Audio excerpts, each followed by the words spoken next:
بل هو قرآن مجيد في لوح محفوظ.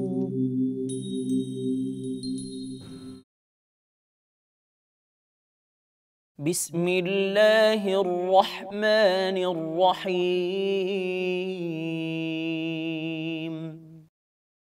وجاءوا أباهم عشاء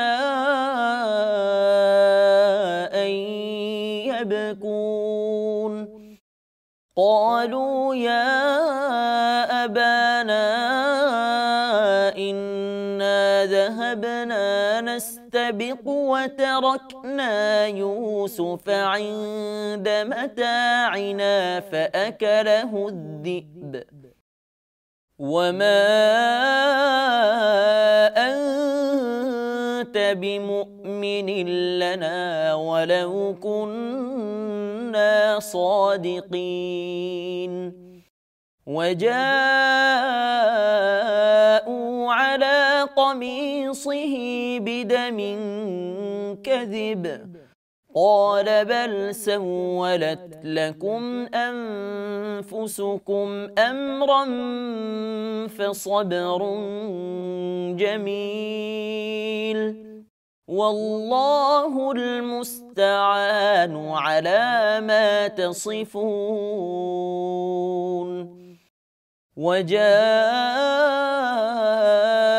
سيارة فأرسلوا واردهم فأدلى دلوه قال يا بشرى هذا غلام وأسروه بضاعة والله عليم بما يعملون. وشروه بثمن بخس دراهم معدودة وكانوا فيه من الزاهدين. وقال الذي اشتراه من مصر لامرأته أكرمي مثواه عسى أن ينفعنا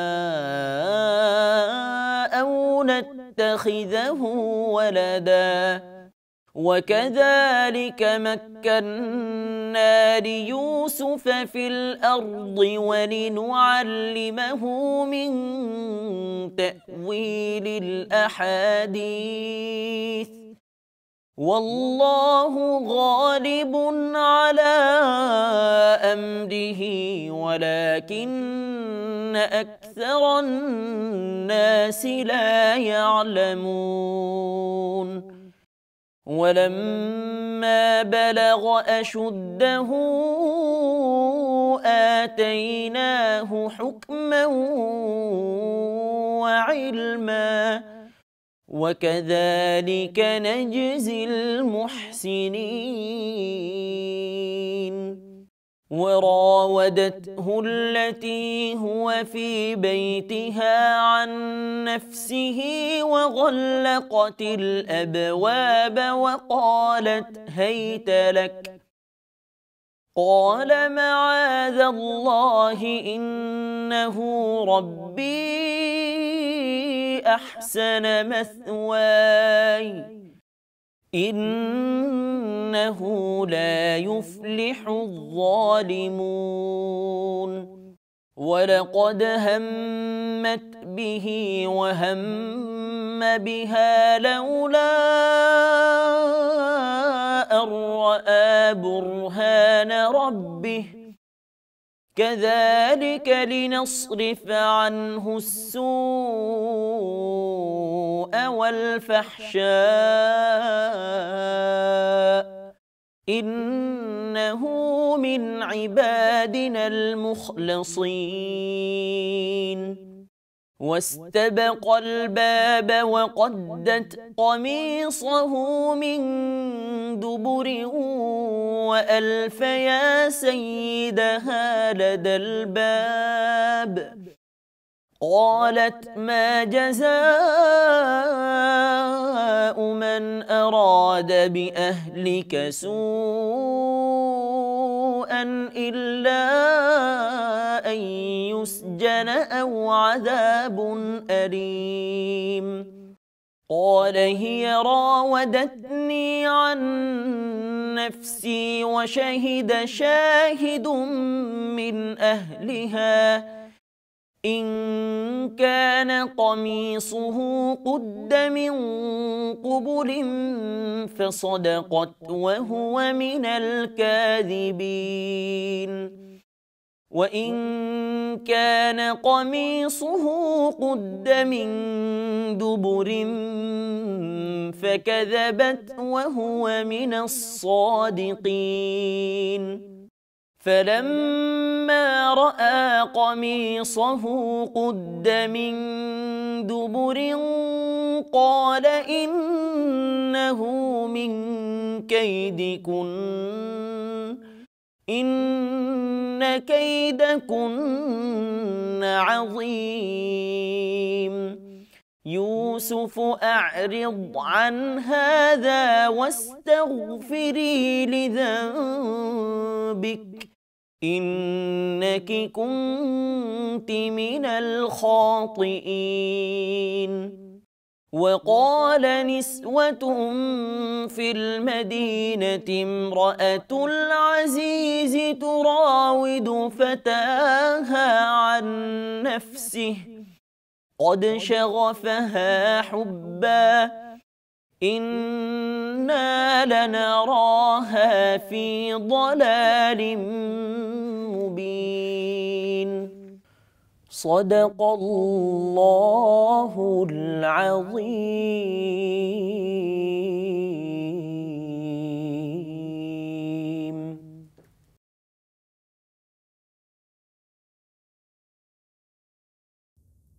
দয়াময় পরম দয়ালু আল্লাহর নামে।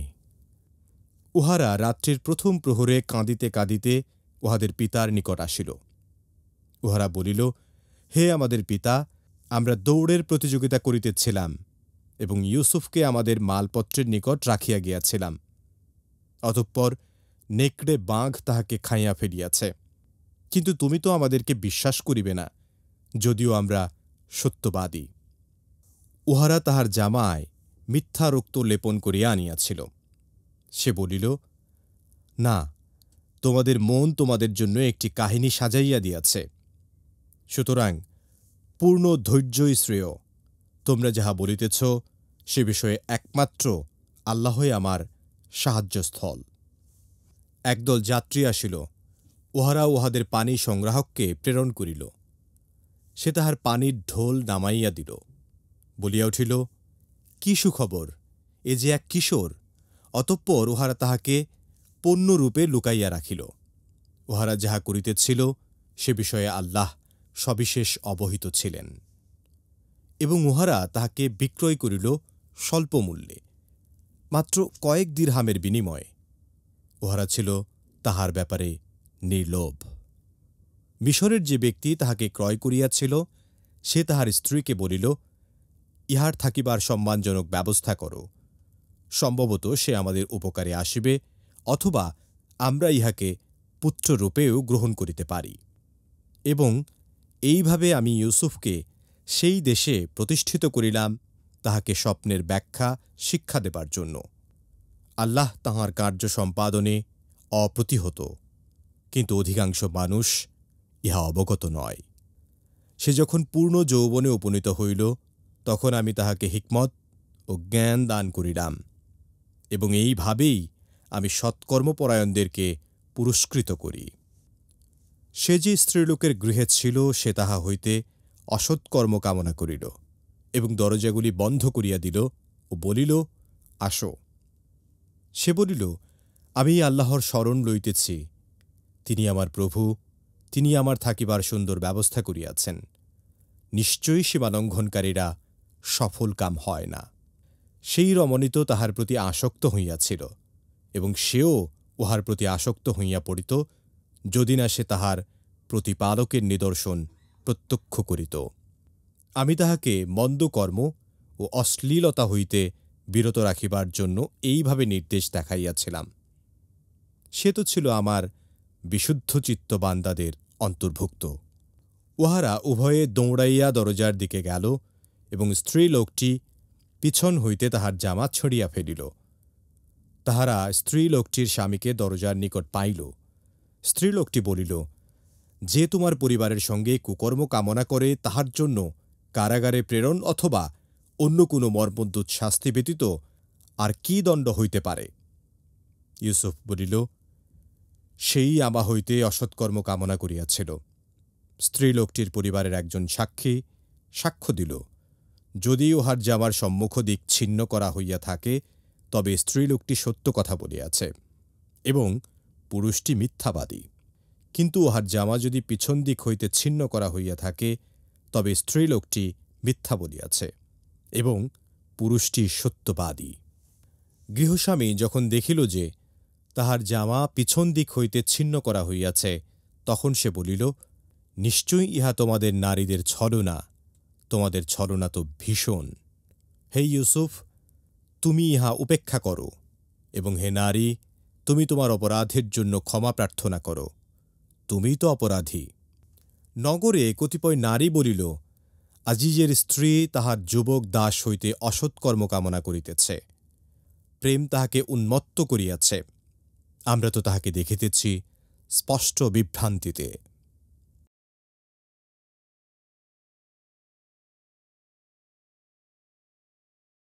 আলহামদুলিল্লাহি রাব্বিল আলামিন ওয়াসসালাতু ওয়াসসালামু আলা নাবিয়িনা মুহাম্মদ সাল্লাল্লাহু আলাইহি ওয়াসাল্লাম ওয়া আলা আলিহি ওয়া আসহাবিহি আজমাইন। সুপ্রিয় দর্শক শ্রোতা, আসসালামু আলাইকুম ওয়া রাহমাতুল্লাহি ওয়া বারাকাতুহু। সময় সংবাদের নিয়মিত অনুষ্ঠান লৌহে মাহফুজ থেকে আপনাদের সকলকে জানাচ্ছি আন্তরিক শুভেচ্ছা ও মোবারকবাদ। সুপ্রিয় শ্রোতা, আমরা এতক্ষণ পর্যন্ত পবিত্র কোরআন কারীমের সূরা ইউসুফের 16 থেকে 30 নম্বর আয়াতের তেলাওয়াত শুনলাম তরজমা। আসুন আমরা এই আয়াতে কারিমাগুলোর সংক্ষিপ্ত তাফসীর শুনি। আল্লাহ রাব্বুল আলামিন আমাদের সকলকে পবিত্র কোরআন কারীম বুঝার এবং তদনুযায়ী আমল করার তৌফিক দান করুন, আমিন। সুপ্রিয় শ্রোতা, আমরা আলোচনা করছিলাম হযরত ইউসুফ আলাইহিস সালাতু ওয়াস সালাম সম্পর্কে এবং তার ভাইরা যে ষড়যন্ত্র করে তাকে হত্যা করতে চেয়েছিল এবং তারা সম্মত হয়েছিল যে তাকে হত্যা না করে তারা কূপে নিক্ষেপ করবে, এবং সেই কাজটি তারা করলো এবং তার বাবার কাছ থেকে কিভাবে নিয়ে এসেছিল এবং নিয়ে এসে কিভাবে হযরত ইউসুফ আলাইহিস সালাতু ওয়াস সালামকে কূপে নিক্ষেপ করলো, এবং তারপরে গিয়ে বাবাকে তারা কিভাবে মিথ্যা প্রলোভন বুঝিয়ে তারা বাবাকে বিশ্বস্ত করতে চেয়েছিল যে না, সত্যিই তাকে বাঘে খেয়ে ফেলেছে, আমরা তাকে সেভ করতে চেষ্টা করেছিলাম। এই বিষয়গুলো নিয়ে আল্লাহ তাআলা এখানে বিস্তারিত আলোচনা করছেন। সুপ্রিয় শ্রোতা, 16 নম্বর আয়াতে আল্লাহ তাআলা বলেন, ওয়াজাউ আবাহুম ইশাআন ইয়াবকুন। তারা তো হযরত ইউসুফ আলাইহিস সালামকে নিয়ে গেলেন এবং সেখানেই তারা ষড়যন্ত্র করে তাকে কূপে নিক্ষেপ করলেন। এখন কূপে নিক্ষেপ করার পর তারা সন্ধ্যাবেলা যখন বাড়িতে ফিরে আসলেন, ইউসুফ আলাইহিস সালাম তাদের সাথে নেই। এখন তারা তাকে বাবাকে এসে কাঁদতে কাঁদতে বলতে লাগলো, বাবা, যে আমরা এমন অবস্থার মধ্যে পড়েছিলাম যে আমরা খেলাধুলায় মত্ত হয়েছি, এই ফাঁকে নেকড়ে বাঘ এসে ইউসুফকে খেয়ে ফেলেছে। এটা তারা একটা কান্নার ভান করে এসে তারা 10 ভাই বাবার কাছে এসে উপস্থিত হলো। 17 নম্বর আয়াতে আমরা দেখি আল্লাহ তাআলা বলেন, ক্বালু আবাআনা ইন্না যাহাবনা নাস্তাবিকু ওয়া তারাকনা ইউসুফা ইনদা মাতাইনা ফাআকালাহু যিব। এবং তারা তাদের ষড়যন্ত্রটাকে যেভাবে সাজিয়েছিল সেই সাজানো ষড়যন্ত্রই বাবার কাছে এসে গিয়ে বলল যে, হে আমাদের পিতা, আমরা দৌড়ের প্রতিযোগিতা করছিলাম এবং ইউসুফকে আমাদের ধন সম্পদ মালামালের নিকট রেখে গিয়েছিলাম। এই ফাঁকে একটা নেকড়ে বাঘ এসে তাকে খেয়ে ফেলে, কিন্তু আপনি তো আমাদের বিশ্বাস করবেন না, যদিও আমরা সত্যবাদী, আমরা যা কিছু বলছি সব সত্য কথা বলছি, জানি আমাদের এই সত্য কথাগুলো আপনি কখনো বিশ্বাস করবেন না। 18 নম্বর আয়াতে আল্লাহ তাআলা বলেন, ওয়াজাউ আলা কামিসিহি বিদামিন কাযিবিন ক্বালা বাল সাওয়ালাত লাকুম আনফুসুকুম আমরা ফাসাবরুন জামিল আল্লাহুল মুস্তাআনু আলা মা তাসিফুন। হযরত ইয়াকুব আলাইহিস সালাম তো আল্লাহর নবী, তিনি সব বুঝতে পেরেছেন, তাদের ষড়যন্ত্র বুঝতে পেরেছেন, কিন্তু সন্তানদের সাথে তিনি কি করবেন, তারা মিথ্যা বলছে এটাও তিনি বুঝতেছেন। এখন তাদের সাথে তার যে সংলাপটি তিনি বলেন যে তারা জামার মিথ্যা রক্ত লেপন করে তারা বাবার সামনে উপস্থিত করলো, সে বলল, না, তোমাদের মন তোমাদের জন্য একটি কাহিনী সাজিয়ে দিয়েছে, আমি জানি যে তোমরা আমাকে একটা কাহিনী সাজিয়ে তাকে গুম করে দিয়ে তোমরা একটা কাহিনী আমার সামনে উপস্থাপন করছো, সুতরাং পূর্ণ ধৈর্যই আমার জন্য শ্রেয়, আমার এখন ধৈর্য ধারণ করা ছাড়া আমার আর কোনো উপায় নেই, তোমরা যা বলছো সেই বিষয়ে একমাত্র আল্লাহর সাহায্যস্থল, আমি আল্লাহর কাছ থেকে সাহায্য চাই, তোমরা সত্যিকার কী করেছো এই সম্পর্কে আমাকে আমার আল্লাহ যা অবহিত করবেন সেটাইতেই আমি বিশ্বাস করব, আমি তোমাদের এই কথায় আর বিশ্বাস করছি না। সুপ্রিয় শ্রোতা, 19 নম্বর আয়াতে আল্লাহ তাআলা বলেন ওয়াজা সাইয়ারাতুন ফাআরসালু ওয়ারিদাহুম ফাআদলা দালওয়াহু ক্বালা ইয়া বুশরা হাযা গুলাম। আল্লাহু আকবার। এখানে 19 নম্বর আয়াতে আল্লাহ তাআলা বলেন যে একটা যাত্রী দল সেখানে আসলো এবং তাদের পানি সংগ্রাহককে সেখানে প্রেরণ করা হলো পানির জন্য। সে যখন ওই কূপের মধ্যে তার বালতি ফেললো এবং সে চিৎকার দিয়ে উঠলো যে একটা সুদর্শন যুবক আছে, ওয়াসারু বেদা আতান, এবং তারা তখন তাকে পণ্য হিসেবে লুকিয়ে ফেললো। আল্লাহু আলিমুম বিমা ইয়ামালুন, আর তারা যা করছিল সেই সম্পর্কে আল্লাহ তাআলা সব কিছু অবগত ছিলেন। কার মানে এখানে যা কিছু ঘটছে আমার আল্লাহ তাআলা সব কিছু জানেন এবং এর মাধ্যমে আল্লাহ তাআলা বিশ্ববাসীকে একটা মেসেজ দিতে চান যে মানুষ যত গোপনেই যত অন্যায় করুক না কেন আল্লাহ তাআলার কাছে কিন্তু সব স্পষ্ট এবং আল্লাহ তাআলা সব কিছু জানেন এবং শুনেন। 20 নম্বর আয়াতে আল্লাহ তাআলা বলেন ওয়াশারাউহু বিসামানিন বাকসিন দারাহিম মাদুদা ওয়া কানু ফিহি মিনাজ জাহিদিন। অতঃপর ওই কাফেররা তাকে স্বল্প মূল্যে ক্রয় করে নিল। তার মানে তার ভাইরা চতুর্দিকে ঘোরাঘুরি করছিলেন এবং যখন তারা ওই কূপ থেকে তাকে তুলল তখন তারা কাছে আসলো, দাবি করলো এবং অতি অল্প মূল্যে তখন তাকে তাদের কাছে বিক্রি করে দিল। এবং আল্লাহ বলেন ওয়া কানু ফিহি মিনাজ জাহিদিন, তারা এতে নির্লোভ ছিল, তারা চায় নাই বার্গেনিং করে অনেক বেশি পয়সা দিতে, তারা অল্প মূল্যেই তাকে তখন তাদের কাছে বিক্রি করে দেয়। মূল উদ্দেশ্য ছিল সে যদি এখান থেকে চলে যায় তাহলেই তাদের সমস্ত কেল্লাফতে তার বাবার চোখের আড়াল যদি হয়ে যায় তাহলে বাবা তাদেরকে বেশি পছন্দ করবেন, এটাই তাদের মূল উদ্দেশ্য ছিল। 21 নম্বর আয়াতে আল্লাহ তাআলা বলেন ওয়াকালাল্লাযী ইশতারাহু মিন মিসলি ইমরাতিহি আকরিমি মাসওয়াহু আসা আইয়ান ফানা আও নাত্তাখিযু ওয়ালাদা। এখানে খুব চমৎকার একটি বিষয়, আমার আল্লাহ তাআলা কাকে কোথায় বড় করবেন, প্রোভাইড করবেন এবং তাকে কি কাজ করাবেন, কি সম্মান দিবেন সেটা মহান রব ছাড়া আর কেউ জানে না। ওই মিশরের যেই ব্যক্তিটি তাকে ক্রয় করলো সেই ব্যক্তিটি তাকে নিয়ে গেল তার স্ত্রীর কাছে এবং তাকে গিয়ে বলল যে তুমি তার জন্য একটা সম্মানজনক থাকার ব্যবস্থা করো। এবং তিনি এটাও বললেন যে এক সময় এটা আমাদের অনেক উপকারে আসতে পারে, অথবা আমাদের যেহেতু সন্তানাদি নেই সে আমাদের সন্তান হিসেবে এক সময় আমাদের বড় হতে পারে। ওয়াকাযালিকা মাক্কান্না লিইউসুফা ফিল আরদি, এবং আল্লাহ রাব্বুল আলামিন তাকে সেই জমিনের মধ্যে একটা থাকার ব্যবস্থা করে দিলেন, প্রতিষ্ঠিত করলেন। এবং আল্লাহ বলেন যে আমি তাকে প্রতিষ্ঠিত করার মূল কারণ ছিল লিউনআল্লিমাহু মিন তাউইলিল হাদিস, আমি তাকে স্বপ্নের বৃত্তান্ত তাকে শিক্ষা দিব, এটাই ছিল আমার মূল উদ্দেশ্য। আল্লাহু গালিবুন আলা আমরিহি ওয়ালাকিন্না আকসারান নাসি লা ইয়ালামুন। আল্লাহ তাআলা বলেন যে তাকে স্বপ্নের ব্যাখ্যা শিক্ষা দেওয়ার জন্য আমি যে তাকে সেখানে প্রোভাইড করেছি, আল্লাহ তার কার্য সম্পর্কে অবহিত, কিন্তু অধিকাংশ মানুষ এই সম্পর্কে জানে না। আল্লাহ বুঝেন যে তাকে দিয়ে কি করাবেন এবং তাকে কোথায় প্রতিষ্ঠিত করবেন এটা পৃথিবীর কোনো মানুষ জানে না। অনেক অনাথ অসহায় ছেলেপেলে জীবন যখন তার শুরু হয় তখন তার অসহায়ত্বের শেষ নেই, কিন্তু কোনো এক সময় আল্লাহ তাআলা তাকে এত বড় করেন যে তখন তিনি হাজার হাজার মানুষের কর্মসংস্থানের ব্যবস্থা করেন, অনেক মানুষের দুঃখ কষ্ট মোচনের পথ উন্মোচন করেন। 22 নম্বর আয়াতে আল্লাহ তাআলা বলেন ওয়ালাম্মা বালাগা আশুদ্দাহু আতাইনাহু হুকমান ওয়া ইলমা কাযালিকা নাজিসিল মুহসিনিন। আল্লাহ তাআলা বলেন যখন সে পূর্ণ যৌবনে উপনীত হলো তখন আমি তাকে হিকমত এবং জ্ঞান শিক্ষা দিলাম এবং তাকে ওই জগতের ওই সময়কালের সবচেয়ে বড় পণ্ডিত হিসাবে আমি তাকে সুপ্রতিষ্ঠিত করলাম। এবং আল্লাহ বলেন এভাবেই আমি সৎকর্মপরায়ণদের পুরস্কৃত করে থাকি। যেখানে তার ভাইরা তাকে উচ্ছিষ্ট হিসেবে ফেলে দিয়েছিল, আল্লাহ রাব্বুল আলামিন তাকে ওই সেখান থেকে এনে মিশর দেশে সুপ্রতিষ্ঠিত করলেন, সুবিজ্ঞ বানালেন এবং অনেক পণ্ডিত্য তাকে দান করলেন। 23 নম্বর আয়াতে আল্লাহ তাআলা বলেন ওয়ারাওয়াদাতুহু আল্লাতী হুয়া ফী বাইতিহা আন নাফসিহি ওয়াগাল্লাকাতিল আবওয়াব ওয়াকালাত হাইতা লাক ক্বালা মাআযাল্লাহ ইন্নাহু রাব্বী আহসানা মাসওয়া ইন্নাহু লা ইফলিহুজ জালিমুন। তিনি যে বাড়িতে বড় হচ্ছিলেন সেই বাসার মহিলাটি তার প্রতি খারাপ কুদৃষ্টি পড়ল এবং সে মনোমরে তাকে কাছে পেতে চাইল এবং সে তাকে অন্ধকার প্রকোষ্ঠে নিয়ে সমস্ত দরজাগুলো বন্ধ করে দিয়ে ইউসুফ আলাইহিসসালামকে ডাকতে লাগলো যে তুমি আমার কাছে আসো। তখন ইউসুফ আলাইহিসসালাম তখন বুঝতে পারলেন এবং সে বললেন মাআযাল্লাহ, আমি আল্লাহর কাছে ক্ষমা প্রার্থনা করছি। এবং আল্লাহ বলছেন কি চমৎকারভাবে বলছেন যে ইন্নাহু রাব্বী আহসানা মাসওয়ায়া।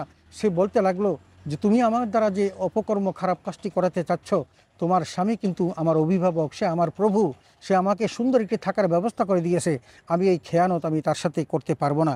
ইন্নাহু লা ইফলিহুজ জালিমুন।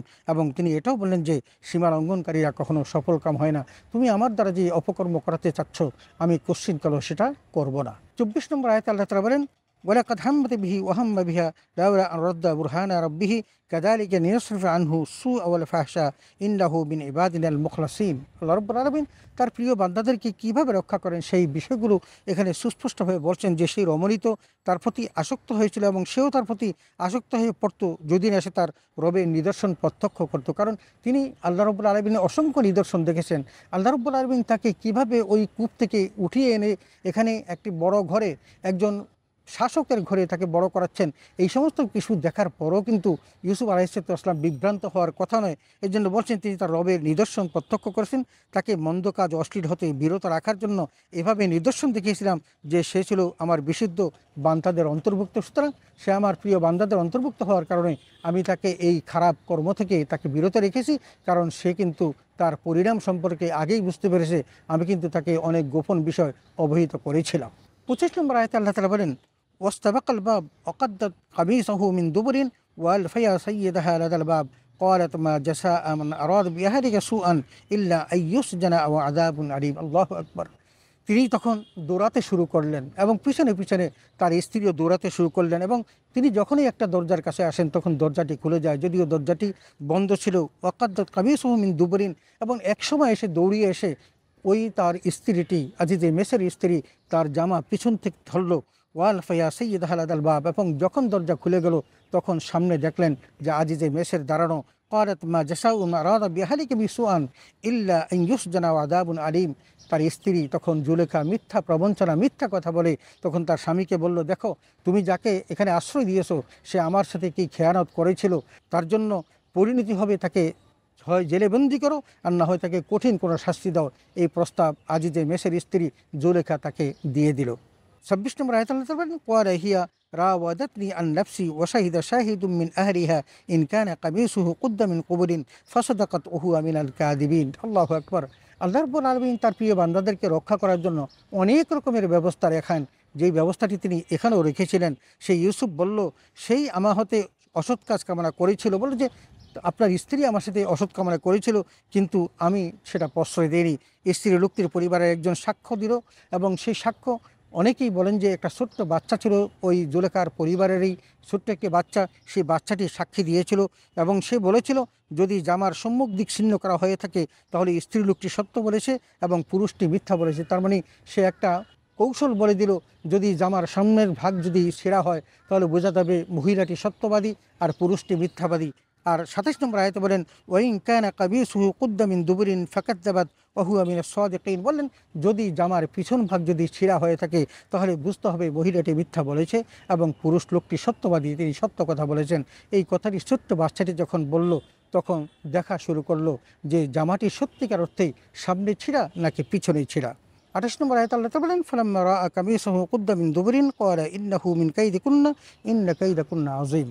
এখানে বললেন যে গৃহস্বামী যখন দেখলো যে তার জামা পিছন দিক থেকে ছিন্ন করা হয়েছে তখন সে বলল ভীষণ তোমাদের ছলনা। তার মানে সে তার স্ত্রীর ছলনা বুঝতে পারলো এবং সেই যে অপরাধী এটা তিনি স্পষ্ট বলতে পারলেন, বুঝতে পারলেন এবং সেই বুঝার কারণে তখন তিনি তার স্ত্রীকে ভৎসনা করলেন এবং তাকে ছলনাময় হিসাবে অভিহিত করলেন। সুপ্রিয় শ্রোতা, 29 নম্বর আয়াত আল্লাহ তাআলা বলেন ইউসুফ আরিদান হাযা ওয়াস্তাগফিরি লিযামবিক ইন্নাকি কুনতি মিনাল খাতিইন। তখন হযরত ইউসুফ আলাইহিসসালামকে তার মুরিব আজিজে মিসর তখন তো বললেন, হে ইউসুফ তুমি এটা উপেক্ষা করো, কারণ তুমি এই কথাটি অন্য কাউকে বলো না, এবং হে নারী তুমি তোমার অপরাধের জন্য ক্ষমা প্রার্থনা করো। তার মানে আজিজে মিসর যখন বুঝতে পারলেন তখন তিনি ওই জুলেখাকেই বললেন যে সে যেন তার অপরাধ স্বীকার করে নেয় এবং এটাও বললেন ইন্নাকি কুনতি মিনাল খাতিইন, এবং তুমি নিশ্চয়ই অপরাধী, এত কোনো সন্দেহের অবকাশ নেই। তার মানে আল্লাহ রাব্বুল আলামিন ওই বাচ্চাটির মাধ্যমে হযরত ইউসুফ আলাইহিস সালামের দোষ ত্রুটিকে আল্লাহ উপেক্ষা করার একটা ব্যবস্থা করে দিলেন এবং তিনি যে সৎপরায়ণ সেটা আল্লাহ তাআলা প্রমাণ করে দিলেন। সুপ্রিয় শ্রোতা, 30 নম্বর আয়াত আল্লাহ তাআলা বলেন ওয়াকাল ইসওয়াতুন ফিল মাদিনাতি ইমরাতুল আজিজ তুরাবিদু ফাতাহা আন নাফসি ক্বাদ শাগাফা হুব্বা ইন্না লানারাহা ফি দালালিম মুবিন। আমরা দেখি যেখানে আল্লাহ রাব্বুল আলামিন স্পষ্ট করে দিলেন এবং এই কথাটি আর ওই অন্ধকার প্রকোষ্ঠে গোপন থাকলো না, এটা ছড়িয়ে পড়লো বাহিরে এবং নগরের কতিপয় নারী বলল যে আজিজের স্ত্রী তার যুবক দাস হতে সে অসৎ কামনা করেছিল এবং তার প্রেমে সে উন্মত্ত হয়েছিল। তার মানে সকলেই বুঝতে পারলো যে জুলেখাই এই অপকর্মটি করার জন্য চেষ্টা করেছে এবং এটাও বলল যে আমরা তাকে স্পষ্ট বিভ্রান্তিতে দেখতে পাচ্ছি। সুপ্রিয় শ্রোতা, আমরা এতক্ষণ পর্যন্ত পবিত্র কোরআন কারীমের সূরা ইউসুফের 16 থেকে 30 নম্বর আয়াতের তেলাওয়াত শুনলাম তরজমা। আমরা হযরত ইউসুফ আলাইহিস সালামকে নিয়ে তার ভাইরা যে চক্রান্ত করেছিল সেই চক্রান্ত শুনলাম, এবং সেখান থেকে তিনি আবার মিশরে চলে আসলেন। সেখানে এসে তিনি একটি বড় ঘরে আল্লাহ তাআলা তাকে থাকার ব্যবস্থা করলেন। সেই ঘরের রমণী তাকে নিয়ে চক্রান্ত করলো, সেখান থেকে আল্লাহ তাআলা তাকে উদ্ধার করলেন। এই সকল বিষয় কিছু কিন্তু আমরা এখানে জানতে পারলাম, এবং আমরা পরবর্তীতে জানতে পারবো কেমন করে আল্লাহ তাআলা তার এই সৎপরায়ণ মানুষটিকে রক্ষা করেছিলেন, এবং সর্বশেষ তিনি কিভাবে তার এই চক্রান্ত থেকে মুক্তি পেয়েছিলেন, এবং কেমন করে তিনি ওই জায়গাতে তিনি বড় হয়েছিলেন, এবং আল্লাহ তাআলা তাকে আবার কিভাবে সেই মিশরের শাসনকর্তা হিসেবে নিযুক্ত করলেন। আমরা এই বিষয়গুলো জানবো। আসুন আমরা পৃথিবীতে কোনো চক্রান্ত যেন চিরস্থায়ী না হয় সেই বিষয়টি আমাদেরকে বোঝার ব্যবস্থা করে দিয়েছেন। এবং আজকের এই আয়াতে কারিমা থেকে আমরা এটাও বুঝতে পারলাম যে ইউসুফ আলাইহিস সালামের ব্যাপারে তাদের যত চক্রান্ত ছিল, আল্লাহ রাব্বুল আলামিন যদি তার প্রিয় বান্দাকে রক্ষা করতে চান তাহলে পৃথিবীর কোনো মানুষ চক্রান্ত করে তাকে বিপদে ফেলতে পারে না। আসুন আমরা এই পবিত্র কোরআন কারীমের এই জায়গাটাকে আমরা আমাদের জীবনে ধারণ করি, এবং সে অনুযায়ী আমরা আমাদের জীবনটাকে গঠন করার চেষ্টা করি। আল্লাহ তাআলা আমাদের সকলকে সে তৌফিকে দান করুন, আমিন। ওয়া আখিরু দাওয়ানা আলহামদুলিল্লাহি রাব্বিল আলামিন। আসসালামু আলাইকুম ওয়া রাহমাতুল্লাহি ওয়া বারাকাতুহু।